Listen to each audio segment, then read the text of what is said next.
में चपरासी 10,275 करोड़ रुपए आपका वापस दिया है मंत्री जी, आप यूज नहीं कर पाए उसको।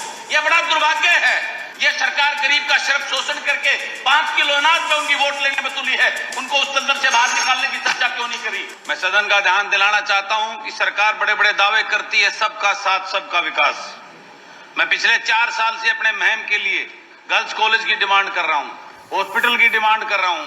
मेरे महम शहर की जर्जर हालत, सीवरेज की, पानी सिस्टम की, एक हफ्ते में पानी आता है मेरे महम शहर के अंदर। ये सबका साथ सबका विकास का वो है।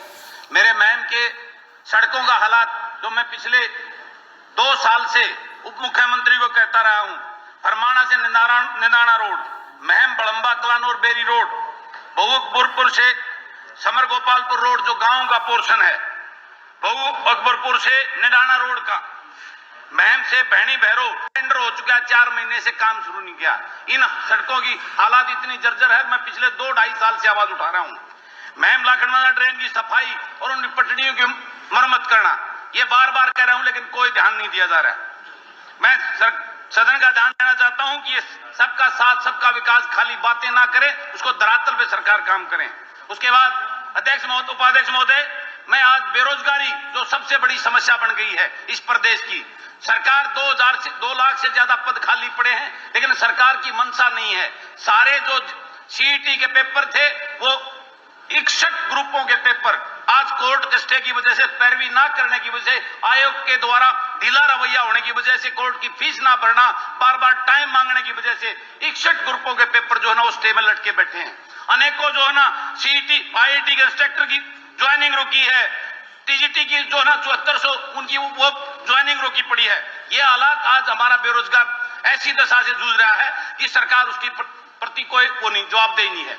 सिर्फ डी ग्रुप का हवाला देकर हमारे हाईली क्वालिफाइड बच्चों को डी ग्रेड करने के लिए उनको चपरासी की लाइन में खड़ा कर दिया। ये सबसे बड़ा दुर्भाग्य है इस प्रदेश का, जो बड़े बड़े दावे करती है सरकार, अगर हम आगे जा रहे हैं। आज डी ग्रुप एक ऐसा खिलौना, एक झुंझुना बना दिया है कि हमारे हाईली क्वालिफाइड बच्चे उस डी ग्रुप की लाइन में चपरासी, आज वो जो पहले लगे हुए हैं वो शोषण हो रहा है उनके साथ में। तो एक एमए एमटेक बच्चा अगर चपरासी बनेगा, उसकी हर रोज मृत्यु हो रही है। वो आज मजबूर आत्महत्या करने, अनेकों केस हरियाणा की सरकार के उसमें आ चुके हैं।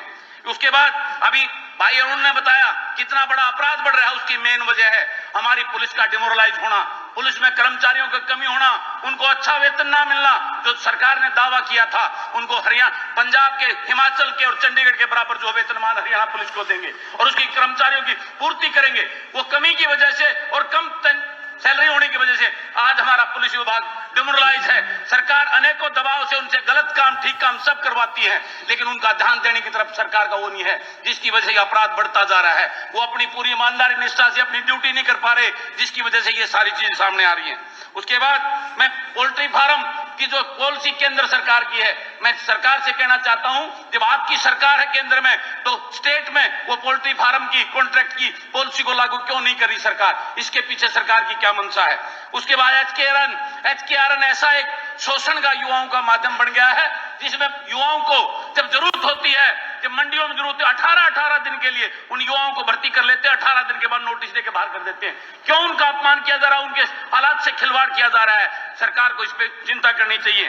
फार्मासिस्ट, हमारे प्रदेश के फार्मासिस्ट, उनको फार्मेसी लगाती है सरकार और उसी पद से रिटायर कर देती है। उनकी जो है ना प्रमोशन पॉलिसी क्यों नहीं लागू करती? इस पे सरकार को विचार करने की जरूरत है। माननीय हाई कोर्ट ने कितना बड़ा शर्म की बात हरियाणा प्रदेश के लिए, हमारे स्कूलों के ऊपर जो चीज सामने आई, शिक्षा मंत्री जी बैठे हैं कि हमारे ओपीएफ की बड़ी बात करते हैं और हमारे स्कूलों में लड़कियों के लिए कि लगभग 550 स्कूलों में शौचालय ही नहीं है। सर, ये कोर्ट का वो है, आपके पीने का पानी नहीं है, बिजली का कनेक्शन नहीं है, 8,000 जैसे कमरे नहीं है, 10 लाख। दोबारा हमने एफिडेविट दे दिया, मेरा समय एफिडेविट में लिख के दे दिया कि सारे स्कूलों में शौचालय है, सारों में बिजली की व्यवस्था है, सारों में पीने पानी की व्यवस्था। आपको कई बार देख लिया, लेकिन जानबूझ के नहीं, आपको भी पता है, आपको भी पता, हमने कई बार कह लिया, आपको पता है, आपको भी पता है इस बात का कि हमने इसकी जानकारी दे दी। ये मई का एफिडेविट था, जो अब एफिडेविट दिया उसमें हमने सारी दे दी। ये कोर्ट का वो करे, 10,275 करोड़ रुपए आपका वापस दिया है मंत्री जी, आप यूज नहीं कर पाए उसको। ये बड़ा दुर्भाग्य है। आप शराब माफियाओं का आतंक साल में 20 लोग से ज्यादा लोगों की मृत्यु होना, यह अपने आप में बहुत बड़े शर्म की और दुख की बात है। आज किसान खाद की लाइन में खड़े हैं, उनको खाद नहीं मिल रहा है। खाद मिलता है तो धक्के से दूसरी चीजें उनको तोपी जा रही हैं। इस बात के लिए सरकार क्या कर रही है?